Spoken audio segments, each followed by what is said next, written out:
Scott Holiday here, and welcome back to Plus 2 Wrestling. Before we get to today's video, I just want to say that I have a tradition for WrestleMania week, and that tradition is live on my Blue Sky. I try to watch as much wrestling as possible, and I keep an updated ranking of every match that I see. Which ones are better, which ones are worse, and I have this big list that is constantly growing throughout the entire week.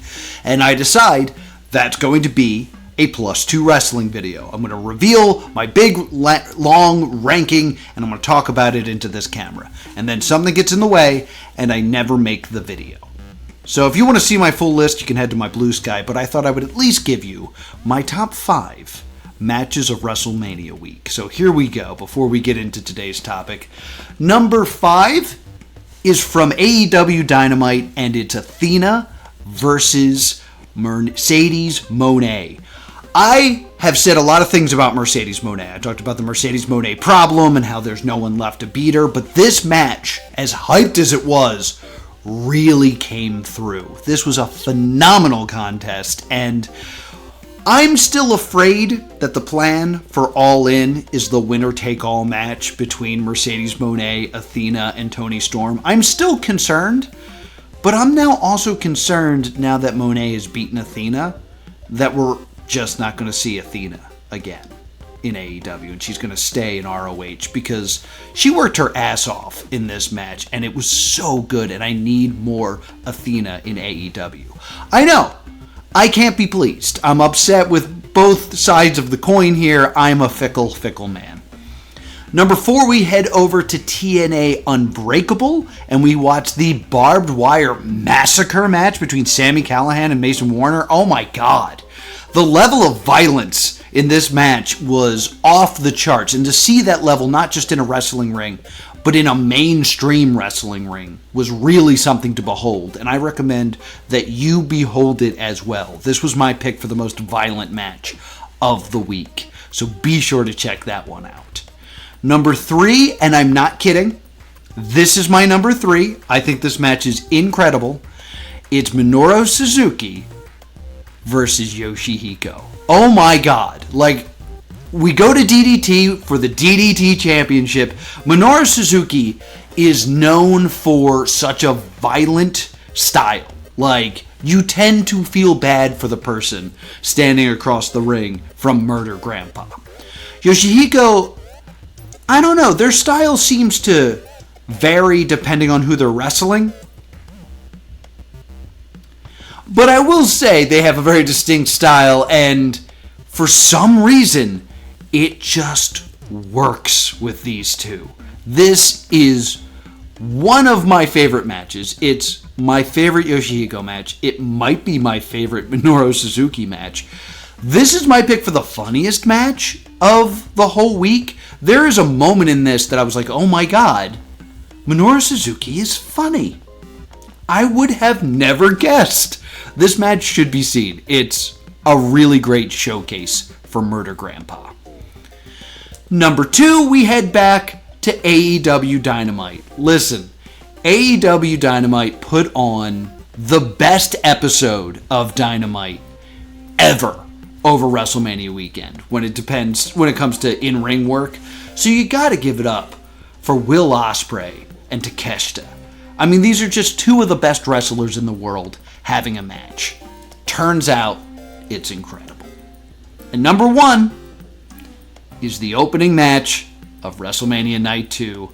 It's Io Sky versus Bianca Belair versus Rhea Ripley. What a match, fully deserving of those 5 stars. So now that I've gotten that out of the way, let's jump on my soapbox.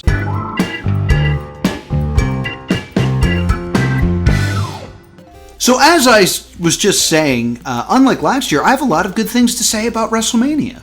I thought the Triple Threat match was the match of the week. It was great to see Dominic Mysterio pick up his first singles title in a great Fatal 4-Way match.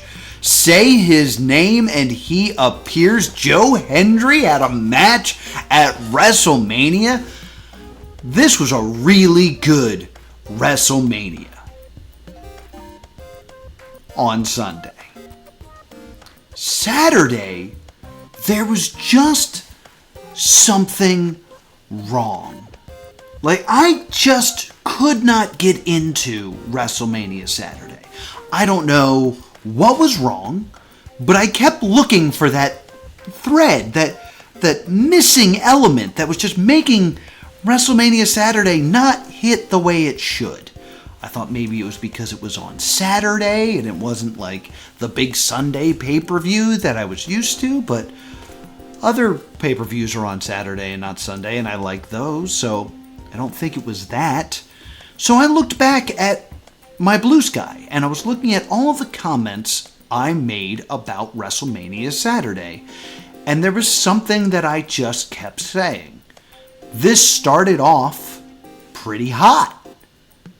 And then, I don't know, it just got sluggish. So I thought to myself, maybe it's because it's hot. Like, Las Vegas is in the middle of the desert. Maybe it's just too hot in that arena. And then on Sunday, Michael Cole actually said, it's a lot hotter in here than it was yesterday.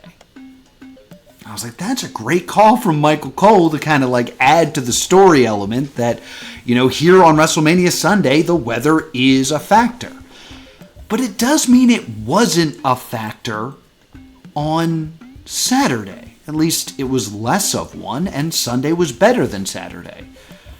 So what's happening here? And as good as that call was, Michael Cole was not great on Saturday. I don't know what was wrong with Michael Cole. Maybe he just wasn't feeling it, but man, he was like a missing element of WrestleMania Saturday. The commentary was just not there. Like, there's a moment where Jey Uso hits a powerbomb on Gunther, and they don't even react like this might be the end of the match. There's also a moment during El Grande Americano versus Rey where El Grande hits like this flipping leg drop, and they don't even call it. They're just too busy arguing that El Grande Americano is Chad Gable. They didn't even care that he might have pinned Rey Mysterio just then, or Rey Fenix. And then it hit me. Why wasn't Rey Mysterio in that match? Well, the answer is simple. He got injured in a trios match on SmackDown the night before. Why is Rey Mysterio wrestling the day before WrestleMania? I mean, he is a WWE legend. He is a Hall of Famer. Why would he be risking his body 24 hours before the biggest show of the year? And then it started to dawn on me. This is the problem with WrestleMania. This is what's ruining WrestleMania. And it's WrestleMania week. They are expecting far too much from their superstars the week of WrestleMania to also expect them to put on a good show. And if you don't believe me, I'm going to take you through the journey of one professional wrestler and show you exactly how exhausting WrestleMania week can be. But before we do that, real quick, we got to plug in. Friday, May 16th through Sunday, the 18th, it is Philadelphia Fan Expo at the Philadelphia Convention Center, and there will be multiple shows put on by Labor of Love. So if you are going to the convention, you can get in and see some Labor of Love wrestling taking place in room 122AB. It is a whole bunch of shows. On Friday, you can see them at 5 p.m. On Saturday, you can see them at 1 p.m. and at 4 p.m. Plus, There is a training demo at 3 p.m. with Catchpoint. And then on Sunday, there's a show at 1 p.m. and one at 3 p.m. and a 2 p.m. meet and greet with the wrestlers of Labor of Love, including one Wheeler Yuta. So if you're already going to be in the area, if you're already going to Fan Expo, there are plenty of opportunities for you to see some professional wrestling. So be sure to check out some Labor of Love. Saturday, May 24th at 7 p.m., Combat Zone Wrestling presents Ante Up. So join us at ACX1 Studios in Atlantic City, New Jersey, where you will see folks like Ricky Shane Page, Slack, and Nick effin Gage. Stay tuned to this channel for more updates on the card, and you can get your tickets now at czwrestling.com. And then the very next day, Power Pro Lucha presents A Link to the Past. That is Sunday, May 25th at the Arlen Specter U.S. Squash Center. That's located at 25 North 33rd Street in Philadelphia, Pennsylvania. There you will see the Prodigy Cup Gauntlet, a gaggle of up-and-comers doing battle to try to be the new face of Power Pro Lucha. Also, you will see in trios action the Spectral Envoy. That is Hollowicked, Frightmare, and Ultramantis Black take on the team of Weber Hatfield, the world-famous Cheeseburger, and Hot Sauce Tracy Williams. You're not going to want to miss this one, so be sure to check out Power Pro Lucha's A Link to the Past. The doors open at 3:30, the bell rings at 4, and you can get your tickets now at powerprolucha.com. So cards on the table, I wanted this video to come out 2 weeks ago. So I was trying to look up the movement of different professional wrestlers to see what their Mania week actually looked like. And I felt like a serial killer. I also wasn't getting all the information that I truly wanted to get out of that.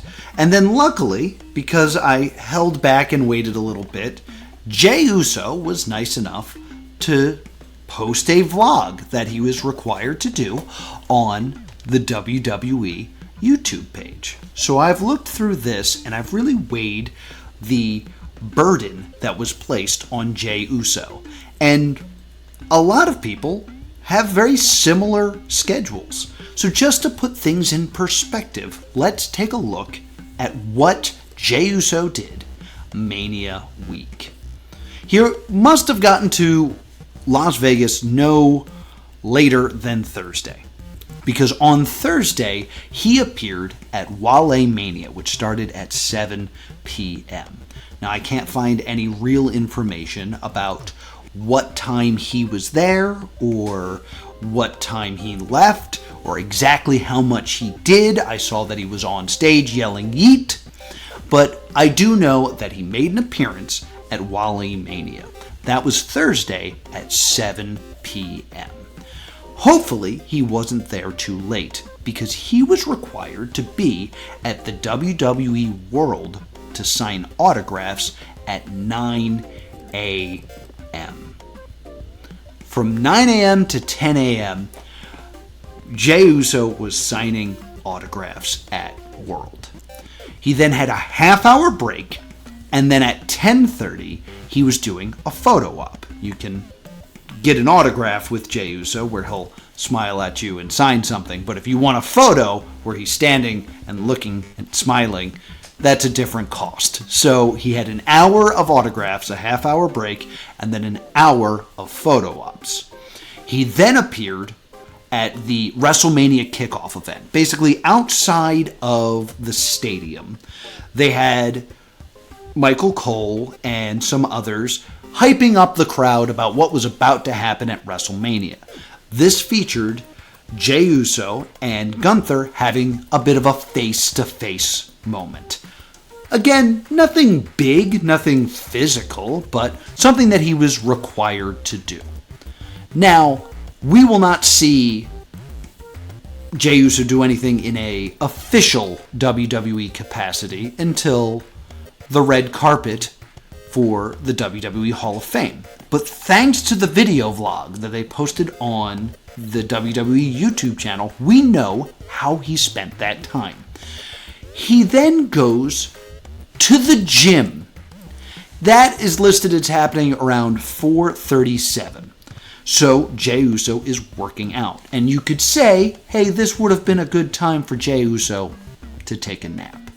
But when you're in the WWE, your body is the product you're selling, basically. And he needs to maintain a certain look. So, despite all the work he's already done, during his break from official business, he has to spend it working out at the gym. We then see that he meets with a jeweler because he wants to make sure that he looks good for WrestleMania. So he's getting a custom necklace made for the occasion. This is apparently something that the WWE does not provide him and has to do on his own time. So he's getting pressed and looking good so he can then head to the Hall of Fame. He does the red carpet around 9 o'clock. So, just so we're clear here, 12 hours ago, Jey Uso was signing autographs at the WWE World. 12 hours later, he is now walking the red carpet for the Hall of Fame. The Hall of Fame doesn't start till 10, and the Hall of Fame goes really, really, really, really long.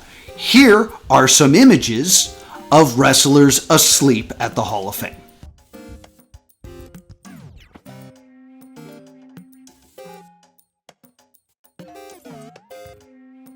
Now, I will say we can't confirm that Jey Uso is asleep there. He looks asleep, but he's wearing sunglasses, so he might be wide awake behind those sunglasses, but could you blame him for trying to steal a few winks? Because the WWE Hall of Fame ends around 1:20 a.m.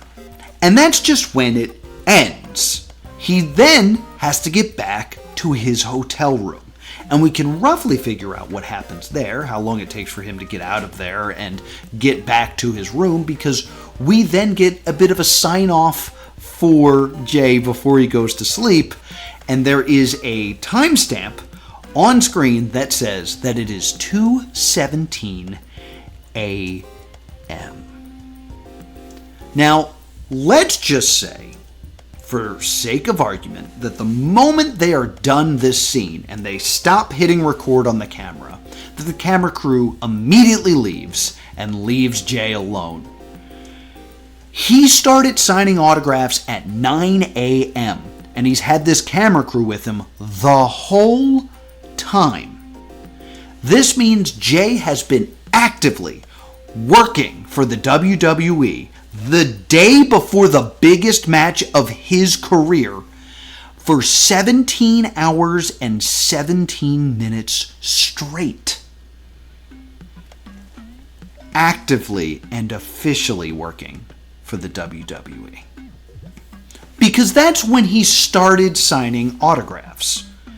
But you don't get to just show up the moment that you start signing autographs. There's usually a call time to make sure you are there and you know what you're doing and that the camera crew is ready to film you. So let's say call time for him to be at WWE World is 8 o'clock. Now, roughly from what I know about Vegas and the locations of things, let's say by car, and I'm giving them the benefit of the doubt, it takes 15 minutes to get from the hotel room to WWE World.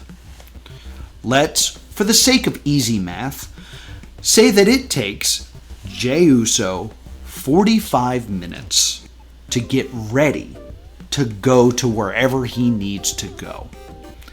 That would require him to get up at 7 a.m. so that he could be there by 8 a.m. and start working at 9 a.m. So with that new information, Jey Uso has been awake for 20 hours straight.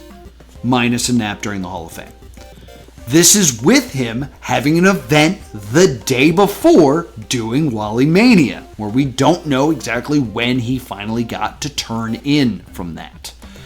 So he now needs to have a restful night's sleep before he faces Gunther in the opening match of WrestleMania.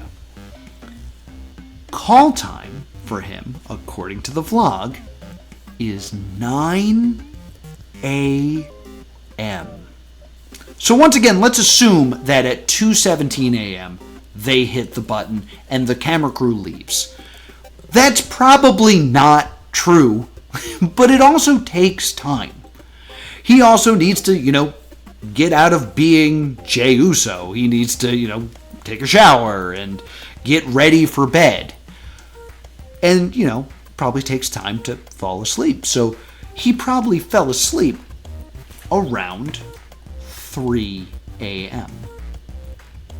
And if he has to be somewhere at 9 a.m., and we've decided it takes 15 minutes for him to get there and 45 minutes to get ready, he's getting up at 8 a.m., which means after being awake for 20 hours straight, Jey gets 5 hours of sleep before he has to report to work.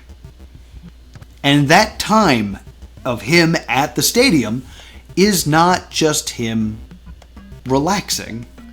He's got to be filmed for this vlog. You see him getting his gear ready, talking to the camera, being Jey Uso, till he has his opening match at 4 p.m. local in the first match of WrestleMania. And the match is almost a half hour, counting entrances and everything that he has to go through. He then has to put on a 30-minute performance. I won't say match, I'll say a 30-minute performance. So by that point, he has been awake from 8 a.m. and now he is wrestling at 4 p.m. It's 8 hours later and he has to wrestle. This is on 5 hours sleep and him being awake 20 hours the night before. I think that would greatly affect someone's performance in the ring. And that's just what Jey Uso did. Now, I couldn't find as much information, because they didn't do a vlog, on people like Tiffany Stratton. But consider this. I know, based on what I could find, that Tiffany Stratton had to be at WWE World on Thursday at 2 p.m. to do photos, and then 3 p.m. to do an autograph session. Also, at some point, according to her Instagram, she does a Make-A-Wish. She then also has to go to the Hall of Fame, as does Charlotte. And I mentioned that there's a lot of sluggishness in the matches on Saturday. Tiffany Stratton and Charlotte Flair are both also at the Hall of Fame. But the time it takes for someone like Tiffany and someone like Charlotte to be red carpet ready greatly exceeds what someone like Jey Uso has to do. I'm not trying to be sexist, it's just Jey Uso didn't have to put on a full face of makeup. That also means that Jey Uso didn't have to take off a full face of makeup. So for people like Charlotte Flair and Tiffany Stratton, who also had to wrestle that night on WrestleMania Saturday, who had to be at the Hall of Fame, they probably didn't get to bed until 4 a.m.? And do I know if they have the same call time? No, it could be tiered, that they're later in the night, that maybe they don't need to show up until 10, 11 a.m. But it's also possible they all have the same call time. So this could explain why the matches were so sluggish on Saturday is because Friday and Thursday were so filled with advertising and pushing and giving to WrestleMania that they just simply didn't have the energy to wrestle. There was also just like less to do on Sunday. By Sunday morning and Sunday afternoon, we are in full swing of WrestleMania, and while WWE World is still going on, they don't have the big advertising events, come watch WrestleMania, like they needed to do earlier in the week. So it's quite possible that the demands of WrestleMania week on the bodies of these competitors who are staying up for an insane amount of time and getting no sleep and then expected to perform at the peak of their athleticism is something that is ruining the matches at WrestleMania. Now, understandably, you might be thinking something like, yes, it's hard, but this is what they signed up for. This is what they do. They are professional wrestlers. They drive from town to town and travel and get to Monday Night Raw and to SmackDown. They do this every week. This is something that their bodies are used to. And while WrestleMania might be more intense, this is something their bodies are used to because they do it all the time. Except, while it is true that if you do something to your body and work these schedules consistently, that your body will adapt to them. But you know what was before WrestleMania this year? You know what the road to WrestleMania looked like this year? It was the European tour. So while they did a lot WrestleMania week, the weeks leading up to this were spent on the other side of the planet, adjusting to different time zones. And yes, I know there's different time zones in the United States, but we're talking about huge chunks of time difference. We're talking 5 to 8 hour differences here. Their bodies had adapted to being overseas for weeks, and then they came home and had to adapt to American time. And they didn't have a lot of time to do that. So not only did all of these wrestlers have to run the gauntlet that I just described, they had to do it all while jet lagged. I think this is a major problem. I think that the WWE is asking too much of their superstars. And while, yes, I did enjoy WrestleMania Sunday this year, I think WrestleMania Saturday was ruined by WrestleMania week. But that's just my opinion. If you want to disagree with me, comment or write down there. So feel free to sound off. While you're down there, you can subscribe right here to Plus2 Wrestling and you'll get a notification when I make one of these other videos. Also, I need to give a special shout out to Laura Crane. Laura Crane actually co-wrote this episode this week. I could not have created this video without her. She did a lot of the research for this video, so a special thank you to Laura Crane. You can find her on her Blue Sky here. Thank you so much for watching, and I hope you have a great day.